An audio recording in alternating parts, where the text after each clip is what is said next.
Hi, Peter Jones, Chartered Surveyor, author and property investor, and in this short series of videos we're looking at 10 things which I've learned over the last 20 years in doing property for myself. And number 7 on the list is you just have to keep on going. But if you do keep on going, it's all going to work out fine. Now, I don't know what's going to happen to you in property, but I can assure you that no matter how optimistic you may be feeling today, things will come along which will try and trip you up.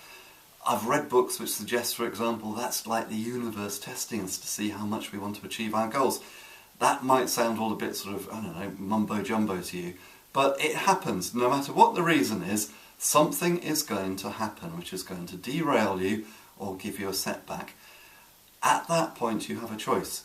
You have the choice either to let that overwhelm you and stop you, or you have the choice to pick yourself up and to work out a solution to whatever it is that's trying to derail you. That is the choice. If you choose to pick yourself up and to work around the problem and to carry on anyway, then you're going to succeed. If you choose to let it overwhelm you, then you're going to be stopped in your tracks and you're probably going to fail. It's as simple as that, it's as stark as that. So you need to resolve when you go into your property business, when you start, and even actually every day, before you do any work at all, just resolve, no matter what the day throws at you, you will continue, you will keep going. Now, I alluded in the last video to a setback which I had after my first year. I went into the first year very optimistic. I didn't have any money of my own, by the way, so maybe I was naively or delusionally optimistic, I don't know, but I knew I was going to make this happen. I had to make this happen. I had to make it happen because I had to feed my family and I'd just been made redundant. I had no money of my own, but I managed to get hold of some money and I started to invest.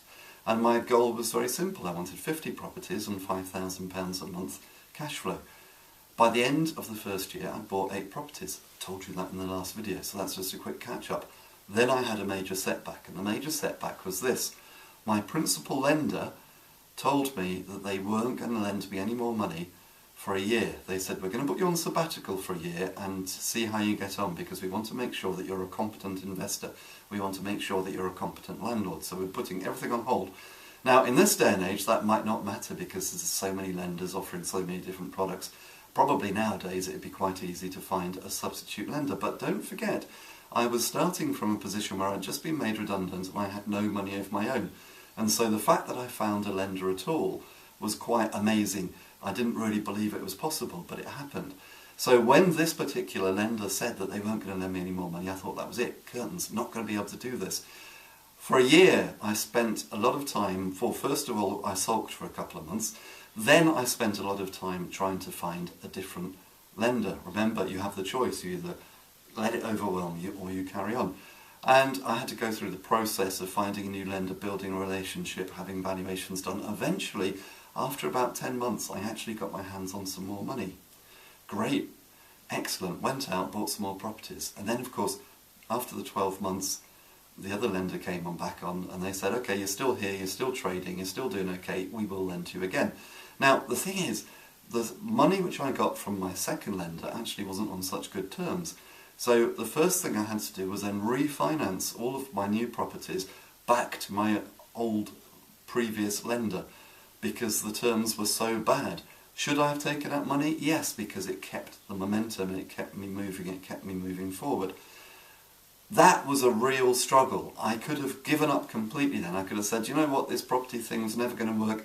I was just being delusional thinking that I was going to buy 50 properties. It's never going to happen. How can somebody with no money buy 50 properties? I could have given in to all of that, but I didn't do it. Now, I don't know what the setbacks are going to be that are going to come along with you. By the way, that isn't the only setback I've had. Obviously, 20 years in property, I've had many setbacks.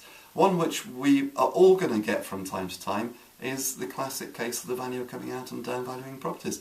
Have I ever had down valuations? Well, of course I have. And I can actually beat that. I once had a case where I was having my properties valued and the valuer wouldn't even get out of the car. He looked at the properties out the window of his car and he said, you've got to be joking. I'm not even going to get out of the car. And he didn't. He just drove off. Is that a setback? Yes, it is a setback. But what do? Well, I dusted myself down. I rang up my mortgage broker. I explained what had happened to the mortgage broker. We both had a rant about valuers for about 10 minutes. Then my mortgage broker got in touch with a different bank. The different bank accepted my application. They then sent out a new valuer. Now that process took about, I don't know, 6 weeks. So frustrating or what, to be set back like that. And I didn't know, obviously, at the time, whether this valuer was going to like the properties or not. But I'm glad to say this particular valuer got out of the car. He got his clipboard, he walked around the property, he ticked his boxes, he made some notes. He produced a valuation report, he sent that to the bank, and the bank sent me some money. Job done. But I could have just given up. I could have thought, do you know what, I've just made a terrible mistake buying these properties. By the way, I didn't think so.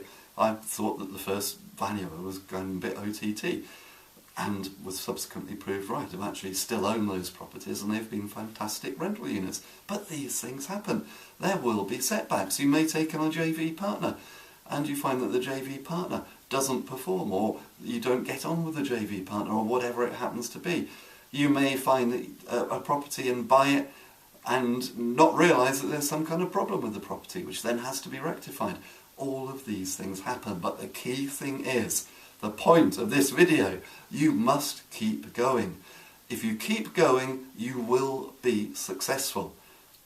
And I can almost guarantee that if you keep going and you're still doing property in 10 years' time after watching this video, you will be successful. How can you not be? If you're taking action, and to use Tony Robbins' words, taking massive action, and if you take action or even massive action for 10 years, how can you not be successful? So that's the key thing. This is one of the things which I've learned over 20 years. No matter what happens, just take a deep breath and carry on. You have to carry on. So I've been Peter Jones, Chartered Surveyor, author, property investor. If you want to know more about me, you can find me at thepropertyteacher.co.uk. Until the next video, here's to successful property investing.